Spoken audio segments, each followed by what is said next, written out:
Assalamualaikum warahmatullahi wabarakatuh. Kami dari kelompok 1. Saya Abdullah Sufar.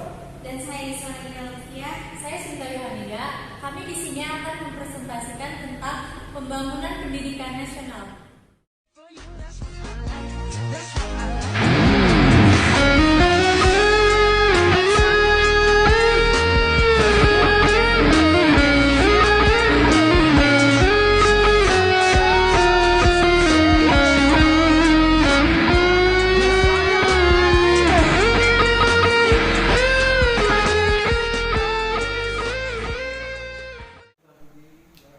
Landasan hukum pendidikan. Landasan hukum pendidikan merupakan asumsi yang bersumber dari peraturan perundang-undangan yang berlaku dan menjadi titik tolak dalam rangka praktek pendidikan. Di Indonesia merupakan seperangkat konsep perundang-undangan yang menjadi titik tolak sistem pendidikan. Menurut Undang-Undang Dasar 1945, meliputi Undang-Undang Dasar Republik Indonesia, keterapan MPR, peraturan pemerintah pengganti undang-undang, keputusan presiden dan peraturan pelaksanaan lainnya, seperti peraturan menteri dan instruksi menteri. Landasan hukum pendidikan. Undang-Undang Dasar 1945 Pasal 31 tentang pendidikan nasional yang telah diamandemen pengamatan.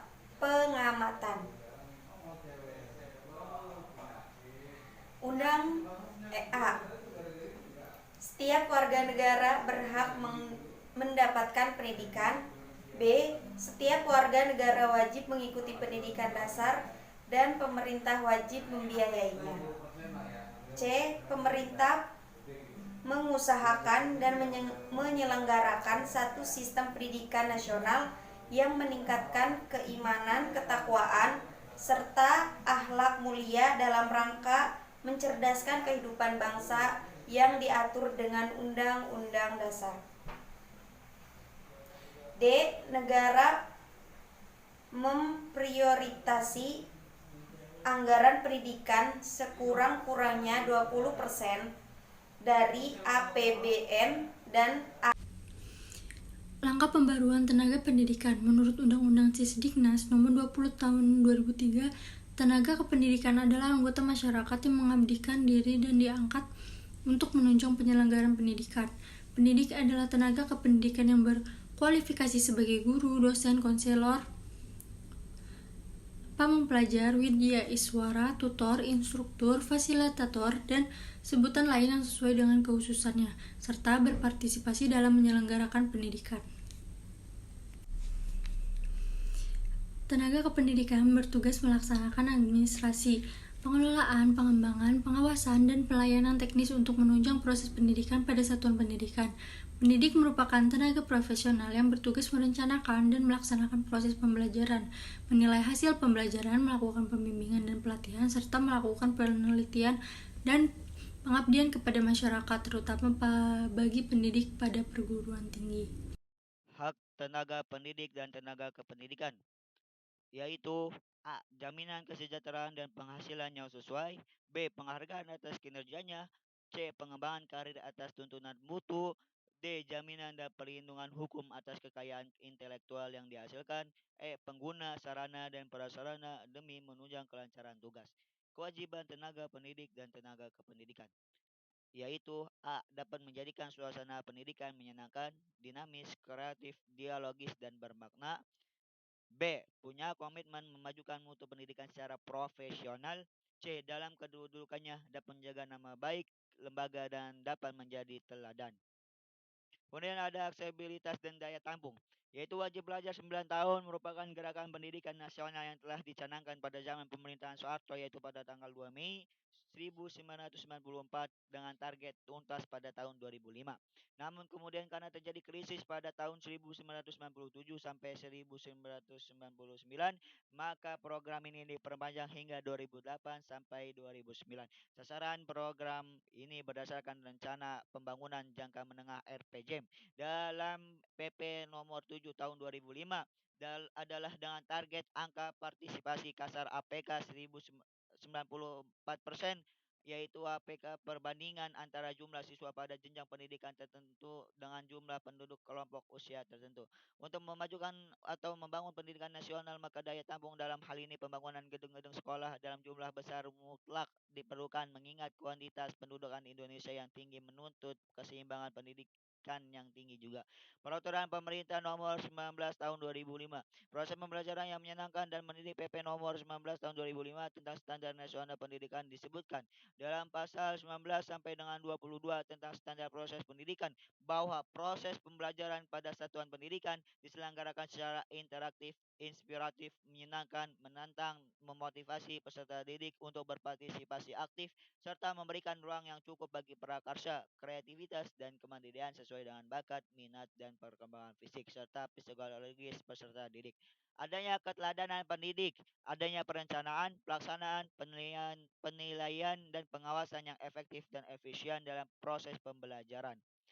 Jumlah dan kualitas buku harus memadai, yaitu sebagaimana yang telah diatur dalam PP nomor 19 tahun 2005 tentang SNP dalam pasal 42 tentang standar sarana dan prasarana disebutkan bahwa setiap satuan pendidikan wajib memiliki sarana yang meliputi perabot, peralatan pendidikan, media pendidikan, buku dan sumber belajar lainnya, bahan habis pakai, serta perlengkapan lain yang diperlukan untuk menunjang proses pembelajaran yang teratur dan berkelanjutan. Ayat 1.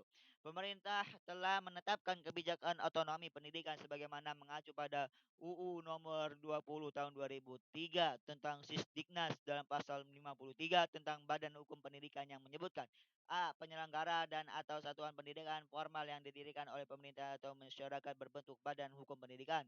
B. Badan hukum pendidikan sebagaimana dimaksud dalam ayat 1 berfungsi memberikan pelayanan pendidikan kepada peserta didik. C. Badan hukum pendidikan sebagaimana disebut dalam ayat 1 berprinsip nirlaba dan dapat mengelola dana secara mandiri untuk memajukan satuan pendidikan. D. Ketentuan tentang badan hukum pendidikan diatur dengan undang-undang tersendiri. Anggaran. Ketersediaan anggaran yang memadai dalam penyelenggaraan pendidikan sangat mempengaruhi keberlangsungan penyelenggaraan tersebut. Ketentuan anggaran pendidikan tertuang dalam Undang-Undang Nomor 20 Tahun 2003 tentang Sisdiknas dalam pasal 49 tentang pengalokasian dana pendidikan yang menyatakan bahwa dana pendidikan selain gaji pendidik dan biaya pendidikan kedinasan dialokasikan minimal 20% dari anggaran pendapatan dan belanja negara APBN pada sektor pendidikan dan minimal 20% dari anggaran pendapatan dan belanja daerah APBD ayat 1. Tujuan pembangunan pendidikan diantaranya yaitu dapat meningkatkan iman, takwa, dan akhlak mulia, penguasaan iptek, sensitivitas, dan kemampuan ekspresi estetik, kualitas jasmani, pemerataan kesempatan belajar di semua jenjang, jalur dan jenis pendidikan secara adil bagi semua warga, demokratis, tidak diskriminatif, tidak membedakan status sosial ekonomi, gender, ras, dan intelektual. Dapat menuntaskan program wajib belajar 9 tahun secara efektif, efisien, bermutu sebagai dasar pengembangan manusia yang berkualitas.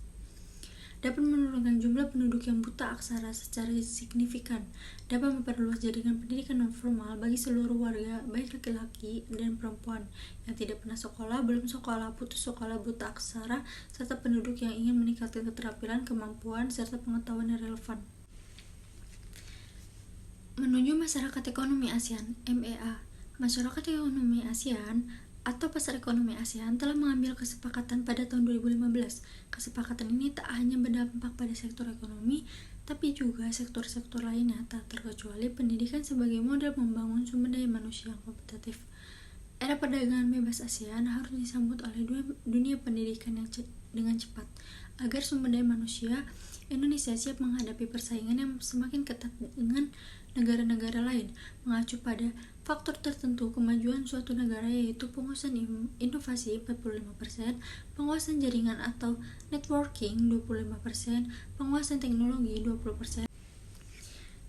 Pendidikan memiliki peran penting dalam mempersiapkan sumber daya manusia (SDM) yang kompetitif dan unggul. Menghadapi MEA 2015, peran pendidikan sangat membantu kemajuan perkembangan sumber daya manusia SDM di Indonesia. Untuk mencapai kesuksesan di era pasar bebas ASEAN, oleh karena itu, untuk memajukan pendidikan di Indonesia tidak hanya dengan merubah kurikulum dan melengkapi sarana dan prasarana saja, melainkan juga memperhatikan pembangunan SDM yang akan mengembang.